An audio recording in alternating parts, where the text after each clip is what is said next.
덮어놓고 조국을 디스하고 문재인 정부를 디스하고 조국 장관 잡아먹으려고 하는 인간들, 진중권, 김세균, 홍세화, 김경률 이 사람들하고 저 맨끼로 많은 여러분들처럼 조국을 지키려고 하는 사람들의 결정적인 차이가 뭘까요? 아직 답 없어. 힌트. 이영훈도 포함됩니다. 이영훈이 반일 종족주의 같은 이상한 책을 쓰는 이유랑 연관이 되어 있어요. 인권 그것도 아니야. 최근 30년 동안의 역사랑 관련이 되어 있어요. 돈도 아닙니다. 양심도 아니에요. 그들은 왜 생겼나 그런 유파들이. 처음에 진보였는데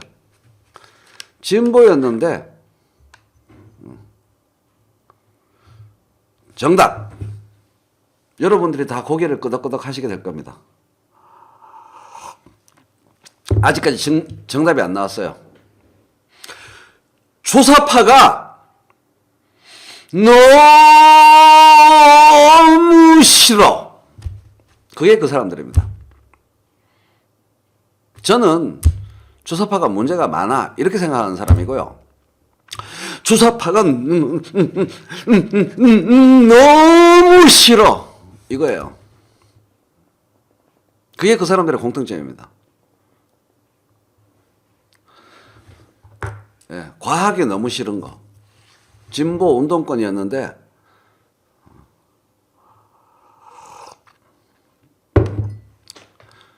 예, 그거예요. 진짜예요. 민족해방파, 주체사상파. 종북이라는 단어를 만들어낸 게 진중권입니다. 주사파 극혐주의자들. 진중권 주사파 아니었죠. 주사파 잡아 때리는데. 제가 왜 그쪽 계열에 있었다 그랬잖아요. 제가 그쪽 계열에 있었다고 그랬잖아요. 그래서 제가 너무 잘한다고 그랬잖아요. 저는 평생을 주사파 때려잡는데 시간을 한 20년 썼습니다. 주사파 때려잡는데 20년을 쓴 사람이에요. 제가 그래서 너무 잘 알아요. 예. 근데 거기에 주사파 혐오에 빠져버린 사람들이에요. 그 사람들은. 한 단계 더 높이 올라가지 못하고 주사파에 빠져버린 사람이에요. 주사파 혐오에. 그럼 주사파를 혐오하는 순간 자기가 진리고 정의고 아름답고 훌륭하다고 생각하는 대갈박 구조를 가지고 있는 거예요.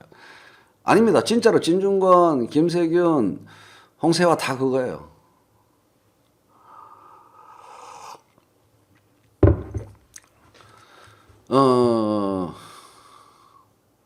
주사파가 싫죠. 그러면 김일성 주체사상인데. 주사파 싫어하는 게 또 당연한 거죠. 조국 장관이 주사파라서 그런 게 아니고 문재인 정부 전체를 그렇게 보는 겁니다. 문재인 정부 전체를 그렇게 보는 거예요. 그러니까 반민족주의가 너무 심한 사람들이에요. 주사파부터 설명해 드릴까요? 제가 주사파가 뭔지? 저도 주사파입니다. 저는 뭐 변화된 주사파인데 시민 주체사상파인데 저는 시민 주체사상파. 최인호의 주체사상이 있죠. 최인호의 주체사상. 최인호의 사상이 뭐냐? 시민 주체 사상이죠, 저는. 근데 여기서 문제가 되고 있는 주체 사상은 김일성 주체 사상이죠. 김일성만이 주체예요. 처음에는 민족, 한민족, 미제와 맞서 싸우는 한민족, 우리 민족의 주체성을 얘기하는 것 같지만 사실은 시간이 지나가면 사실은 김일성 주체 사상입니다. 실제로는. 예. 그래서 제가 니체 하는 건 나 주체 사상. 실존주의라는 게 별겁니까? 나 주체 사상입니다. 나 주체 사상. 내가 주체다. 내가 뭐 이래 생겼는데 뭐 이렇게 살다 죽을래. 이게 실존주의예요. 나 주체 사상이 별거 아닙니다. 나 이렇게 생겼어. 이렇게 살다 죽을래. 그거예요. 그게 나 이꼬르 주체 사상. 니체. 내가 낸데 이 말입니다. 딴 사람이 주장하는 게 진리고 거기에 맞출 생각을 안 하는 거예요. 내가 낸데 이 말입니다. 근데 지금 문제가 되고 있는 정치적인 얘기에서의 주체사상이라는 것은 한민족 주체사상입니다. 사실은. 그 주체사상은 대갈박 잘 썼어요. 저는 주체사상을 존중해요. 김일성 주체사상 되기 전에 주체사상을 존중합니다. 제가 공부 열심히 했어요. 주체사상 때려잡으려고. 제가 안기부보다 주체사상을 더 열심히 공부한 사람이에요. 안기부도 주체사상을 열심히 공부합니다. 안기부적인 이유에서. 저도 주체사상을 열심히 공부했어요. 때려잡으려고. 안기부랑 저랑 똑같았어요. 전선에서. 당연히 주체사상이 나와야지. 솔직히.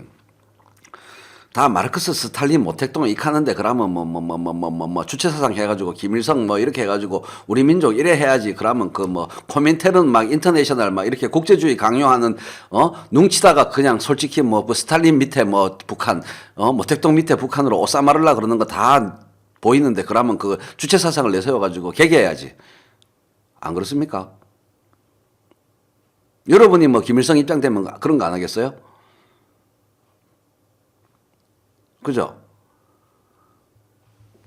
가만 주체사상 이런 거 얘기 안 하고 독자적인 얘기 안 하고 그냥 마르크스주의 얘기했다가는 스탈린한테 홀라당 먹히는 거고 모택동한테 홀라당 먹히는 거예요. 미국한테 먹히는 건 물론이고. 그죠? 여러분이 김일성 돼도 그렇게 하시겠죠? 그렇지 않습니까? 여러분이 김일성인데 가만 보니까 독자적인 사상 체계를 안 만들어 놓으면 모택동한테 싹 먹히고 스탈린한테 싹 먹히겠더란 말이에요. 자기의 성리학이 필요합니다.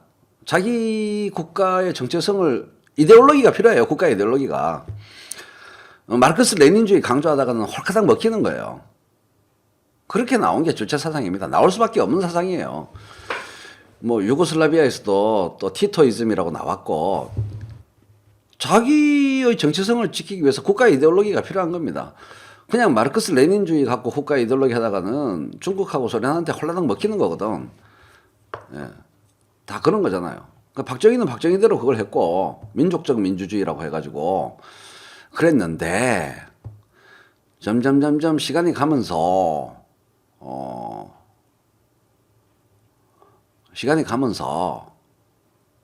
수령 사상으로 바뀌고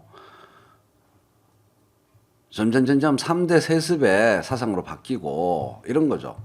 주체사상 되게 쉬워요. 주체사상 말 그대로입니다. 서구에 그런 거 이론을 받들지 말고 우리 독자적인 이론으로 나라를 경영하는 전략을 세우자 이런 얘기예요. 뭐 어려워요. 당연하죠. 그래서 남한에도 주체사상이 있고 북한에도 주체사상이 있는데 이름만 북한은 주체사상이었고 남한은 주체사상이라 이름을 안 썼다 이 뿐이지 기본적으로 하고자 하는 짓은 똑같았습니다. 전체주의적인 권위주의적인 독재적인 국가주의적인 국가 경영을 남쪽과 북쪽에서 각각 시행했는데 북한은 주체사상이라는 이름으로 시행했고 남한은 그런 이름을 안 붙이고 시행한 거죠. 너무 빨랐습니까? 여러분이 그 국가 지도자가 됐다고 생각해 보세요. 당연히 똑같이 그렇게 해야 돼요. 주체성을 강조하는 거죠. 근데 남한은 박정희가 민족적 민주주의라는 이름으로 했어요. 그래서 70년대, 60년대에 투쟁할 때 민족적 민주주의 화형식 이런 것도 하고 그랬어요. 고립주의에 가깝죠. 새마을운동도 그 맥락에 연결되는 거죠. 근데 그래서 근본적인 문제제기 지점에서는 주체사상은 좋은 거예요. 사람이 주체성이 있어야지 이 말입니다. 사람이 그 개인이 주체성이 있어야 하듯이 나라도 주체성이 있어야지. 끝! 따라서 코민테른의 지령도 따르지 않고 중국의 겐세이도 따르지 않고 소비에트의 겐세이도 따르지 않고 미국의 외침에도 따르지 않고 내 꼴리는 대로 개긴다 이겁니다. 답 나옵니까? 사람이 개인이 주체성이 있어야 되듯이 개인이 주체성이 있으면 엄마가 하는 말도 안 듣고 아버지가 하는 말도 안 듣고 친구가 하는 말도 안 듣고 내가 내 스스로 나의 처지에서 내가 깊이 생각해가지고 내가 무엇을 행동해야 할 걸 내가 결정한다 이거 아닙니까? 너무 당연한 얘기잖아요. 예. 그러면은 나라의 주체사상은 나라가 주체성이 있어야 된다 이 말은 중국 말도 안 따르고 소련 말도 안 따르고 중국 눈치 안 보고 소련 눈치 안 보고 미국하고 맞붙어 싸우고 그거를 정당화하는 멋진 이론 체계를 만들어야 되죠. 그래서 유물론을 부정해야 되죠. 유물론을 자꾸 키워주면 주체 사상이 잘 안 돼요. 오히려 주체의 의지가 중요해야 됩니다. 주체의 의지가 중요해지는 거예요. 유물론 마르크스로부터 멀어질 수밖에 없어요. 사람이 마음먹기에 달린 거요, 인민이. 이렇게 되는 겁니다. 인민이 자발적으로 대중적으로 마음먹는 것도 중요하지만 당이 결심하는 것이 중요한 것이요. 당이 결심하기 전에 지도자 동지께서 결정하는 게 결심하는 게 중요한 것이야. 이렇게 되는 거예요.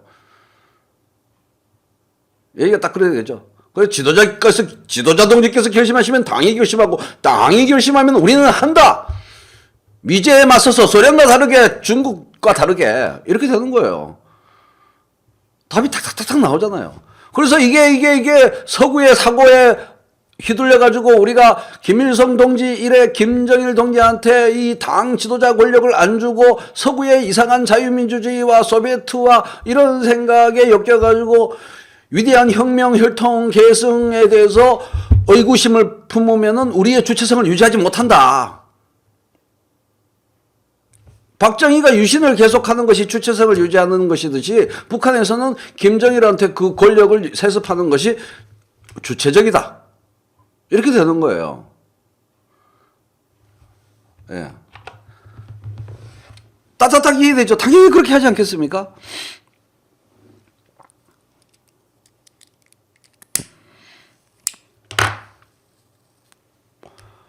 예, 되게 쉬워요. 주체사상이라는 거. 뭐 어렵겠어요. 어려우면 주체사상은 벌써 패배했지. 끝났지. 북한은. 그러니까 이른바 사회주의적 흥선대원군이다. 이런 말입니다.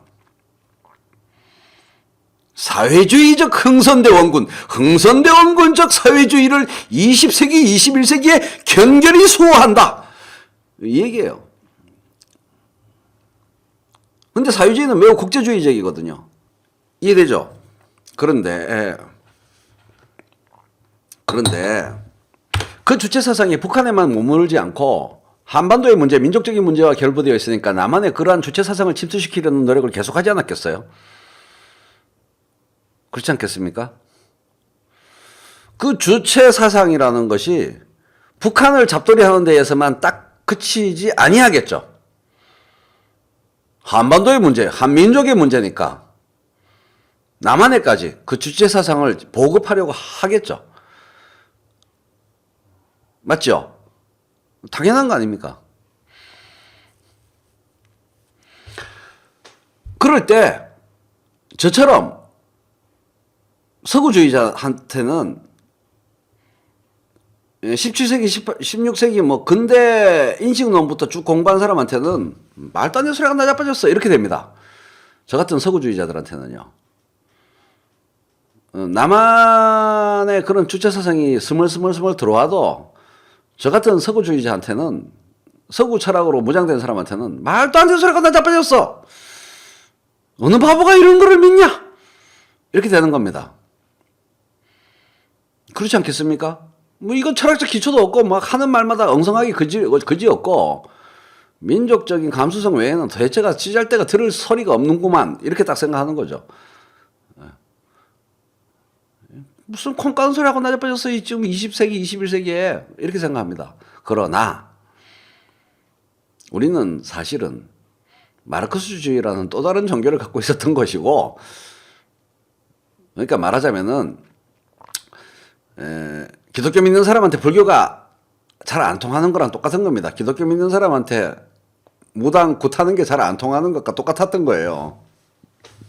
우리 근데 남한에서 전두환 군사파쇼에 저항해서 정의를 실현하고자 하는 사람들 중에 나 같은 사람들은 있었느냐? 아니거든. 아니거든요. 남한에 나 같은 사람들은 왜 있었냐? 전두환 군사파쇼에 대항해서 정의를 불태우고 열심히 자기를 희생해서 싸우려고 하는 사람들이 항상 나 같은 사람들로만 형성돼 있었냐? 아니거든. 예. 아니거든요. 거기에 넘어가는 사람들이 있었어요, 실제로. 지금도 있고. 지금도 있어요. 왜냐하면은, 담론 구조가 체계적이거든. 지 혼자 골방에서 득도하는 거랑은 잽이가 안 되거든. 혼자 득도하는 사람이 세상에 어디 있습니까? 기독교든 불교든 숟가락 얹는 거지. 기존에 뼈대 굵은 사상체계에 자기를 의탁하는 거지. 혼자서 산상수훈 혼자 득도하듯이 니체적으로 자기의 갈 바를 자기가 정하는 사람이 세상에 100만 명 중에 몇 명 돼요? 짬밥 있고 역사 전통 긴 뼈대 있는 사상체계에 자기를 의탁하는 식으로 의탁하면 힘이 팍 생기는 거지. 뒤 뺑 믿고 다 설치는 거 아닙니까? 기독교나 뭐 불교나 저기 뭐야 무당이나 뭐 마르크스주의나 주체사상이나 다 똑같은 거지. 주사파나 내파가 어디 있습니까? 내파가 내가 나로 기속된 놈으로 나는 나다 이런 사람이 100만 명 중에 몇 명 돼요? 최고 센 종교는 돈파지 돈파. 대부분의 사람들은 돈파입니다. 아닙니까? 화폐파죠 화폐파. 믿을 건 돈밖에 없어. 이런 믿음 체계를 갖고 사는 거고 돈이 중요해? 사람이 사람답게 살아야지 하는 것 중에 기독교파도 있고 불교파도 있고 무당파도 있고 마르크스주의파도 있고 주체사상파도 있는 거죠. 안 그렇습니까? 그래서 그 80년대에 실제로 존재했어요. 80년대에 존재했어요. 근데 그게 다 CR이 먹히니까 마르크스주의도 먹히고 마르크스주의가 왜 먹힙니까? 자본가와 노동자가 있는 한 먹히게 돼 있습니다. 돈파, 화폐파가 왜 먹힙니까? 이 세상이 자본주의 세상인 한에서는 돈이 최고다가 파가 먹히게 돼 있어요. 안 그렇습니까? 기독교파가 왜 있습니까? 유한과 무한 사이에 고민하는 인간 영혼이 있는 한 기독교파는 생기게 돼 있어요. 다 일리가 있는 의탁이에요. 그럼 주체사상파는 뭡니까? 일제강점기 민족 순환기를 겪었고 남북이 분단된 상황에서는 주체사상파가 씨알이 먹힐 여지가 항상 있는 거예요. 그렇잖아요? 항일 무장 독립투쟁사가 있었고 일제강점기가 있었고 남북 분단이라는 역사적인 게 있는 한에서는 주체사상이 얼마든지 먹혀들 여지가 있는 거예요. 모든 사상체계는 다 그래요. 그러니까 먹히죠. 하다못해 휴거도 먹히는데 휴거. 그렇잖아요. 그랬는데 80년대에 그랬는데 90년대가 되고 2000년대가 되고 2010년대가 되면서 그 구체적인 내용을 다 빼버리고 애초에 문제 제기만 싹 빨아먹는 사람들이 생긴 거죠. 훌륭한 사람들. 저맨기로. 빈부격차라는 문제 제기. 산업 현장에서의 노동과 자본의 문제 제기만 쑥 빨아들여서 구체적인 결론을 빨아들인 게 아니고 그거를 승화시킨 사람들이 있고 주체사상파가 애초에 제기한 분단의 문제, 민족의 문제를 긍정적으로 싹 받아들이고 구체적인 결론과 지시, 지령에 대해서는 다 fuck you라고 생각하는 사람들이 나왔겠죠. 이 사람들 훌륭해요, 안 훌륭해요? 애초에 마르크스주의나 좌파 사상에 문제 제기만 흡수해서 자기가 10년, 20년, 30년 더 살아오면서 구체적인 현실 속에서 이걸 승화시킨 사람이 있는 거죠. 분단의 문제, 민족의 문제도 마찬가지죠. 그래서 애초에 분단의 문제에 천착하다 보면 잘못 받아들이면 미제에 맞선 해방투쟁을 나의 인생에 모든 것으로 걸고 쌍둥이 무역센터에 비행기가 날아가지고 테러가 일어났을 때 잘 됐다고 박수치고 이렇게 됩니다. 잘못되면은. 안 그래요? 미제가 모든 악의 축이고 거기에 비행기가 날아와가지고 무역센터 해가지고 사람 죽고 빌딩 무너질 때 반제국주의 투쟁에 위대한 횃불이 올랐다라고 생각하는 사람이 생깁니다. 생겨요. 승화시키지 못하고 현실과 교호하면서 업그레이드 안 되고. 그래서 문제는 이러한 주사파적인 흐름, 자주성을 너무 강조하는 흐름에 이 사람들이 보통 사람들이 아니거든. 그러니까 예를 들면 진중권이나 이영훈이나 이런 사람들이 한이 맺혀서 한이 민족의 배신자라고 손가락질을 엄청 당했기 때문에 그냥 주사파적인 냄새가 약간만 나도 다 싫어하는 거예요. 그러니까 무슨 얘기냐면은 민족 근대화로, 그러니까 일본이 우리나라를 근대화시켰다라는 얘기에 왜 그 사람들이 훅 엮이냐. 비뚤어져서 그래요.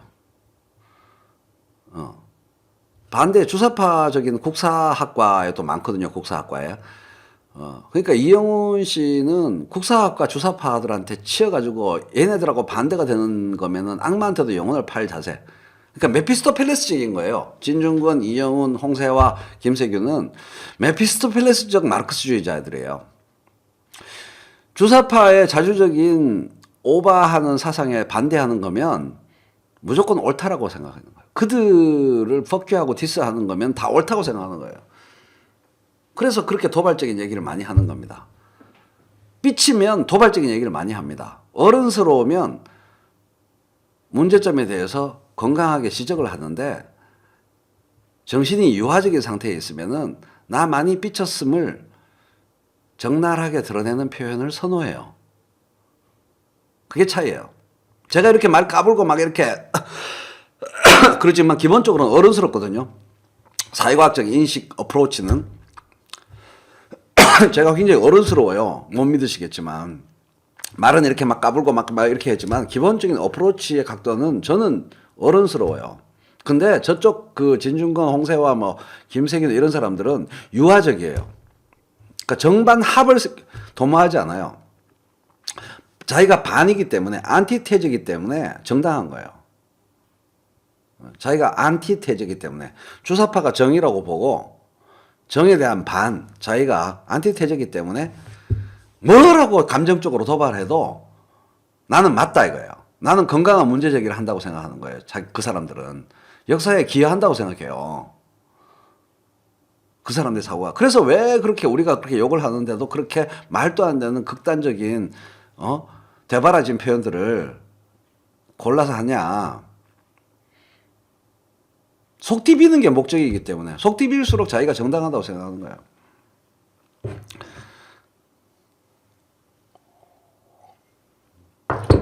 그래서 저는 애초에 조사파가 생겨났을 때의 건강한 문제 제기가 있고 애초에 민중민주파가 생겨났을 때의 건강한 문제 제기가 있어서 이 두 개의 문제 제기를 다 받아들여서 승화시키고 발전시켜야 된다. 저는 그렇게 생각하는 사람이기 때문에 다 나름 긍정적인 문제 제기의 내용이 있다 이렇게 생각하기 때문에 특정한 분파적 흐름에 대해서 나의 모든 것을 걸고 반대하는데 내 목숨을 바치고 이런 식으로 땡깡적으로 생각하지 않는다는 거예요.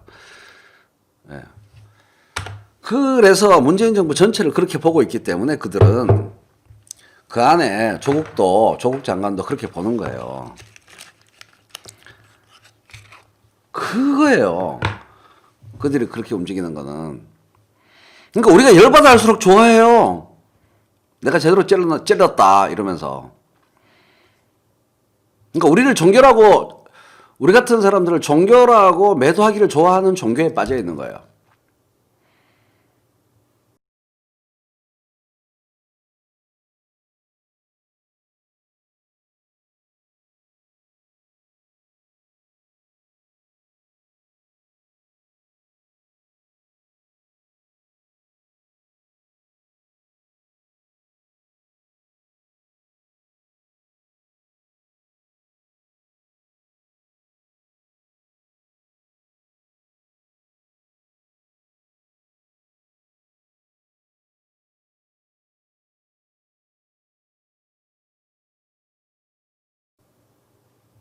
종교적 흐름이다라고 매도하는 것을 좋아하는 종교적 흐름 속에 있는 사람들이에요.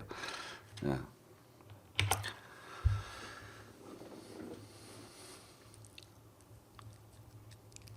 예, 아싸죠.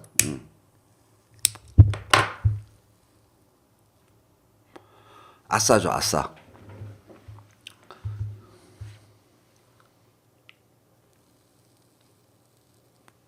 그러니까 우리는 시민적인 문제의식에서 이러고 있는데 이게 주사파적인 걸로 보이는 거예요. 종교적인 걸로 보이고. 그러니까 조국기 부대라는 말을 쓰는 거죠.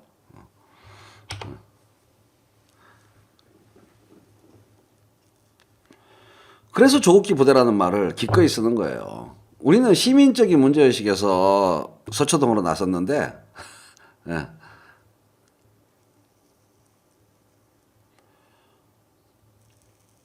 그래서 세상을 그 색안경으로 보는 거예요.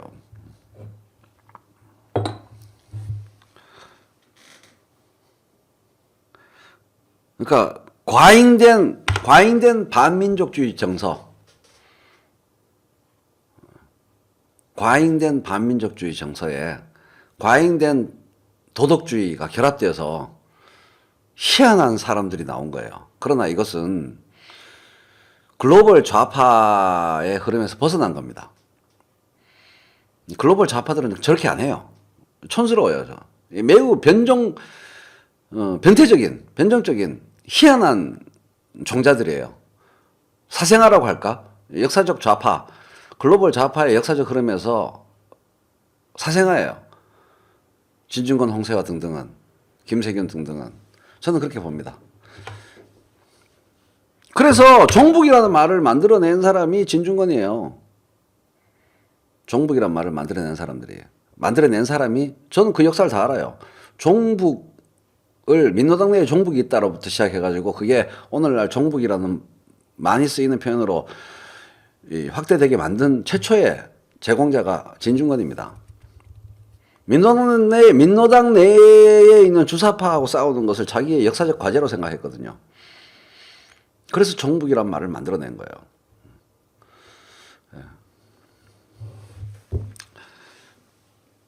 이제 앞뒤가 이해가 되실 겁니다. 그런 겁니다. 엄청난 착각 속에 있는 거죠. 이데올로기 안에 빠져 있는 거예요.